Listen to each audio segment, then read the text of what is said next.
இன்றைக்கு ஸ்டாலின் அவர்கள் பேசுறாரு, மத்தியில 15 ஆண்டுக்கு மேலாக திராவிட முன்னேற்ற கழகம் மத்தியில ஆட்சி அதிகாரத்தில் இருந்தாங்க. அப்பொழுது எவ்வளவு நிதியை மத்திய அரசாங்கம் பெற்றாங்க, எத்தனை திட்டங்கள் பெற்றிருக்காங்க, அதனால மக்கள் எந்த நன்மை பெற்றிருக்குது.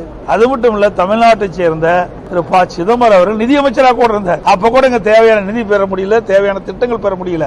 ஆனா அதிமுக ஆட்சியில அம்மாவுடைய அரசு இருக்கின்ற பொழுது சென்னை மாநகரத்தில் போக்குவரத்து நெரிசலை குறைப்பதற்கு சுமார் 63,000 கோடியில் 118 கிலோமீட்டர் மெட்ரோ ரயில் பாதை அமைப்பதற்கு மாண்புமிகு உள்துறை அமைச்சரை நேரடியாக வந்து அடிக்கல் நாட்டிட்டார். அந்த திட்டத்துக்கு நிதி ஒதுக்கீடு பெற்றோம், அனுமதி பெற்றோம். அதுக்கு பிறகு அனைத்து இந்திய அண்ணா திராவிட முன்னேற்ற கழக அரசு இருக்கின்ற பொழுது கோவையில் மெட்ரோ ரயில் திட்டத்திற்கு நாங்கள் விரிவான திட்ட அறிக்கை தயாரித்து இருந்தோம். ஆட்சி மாற்றம் ஏற்பட்டது.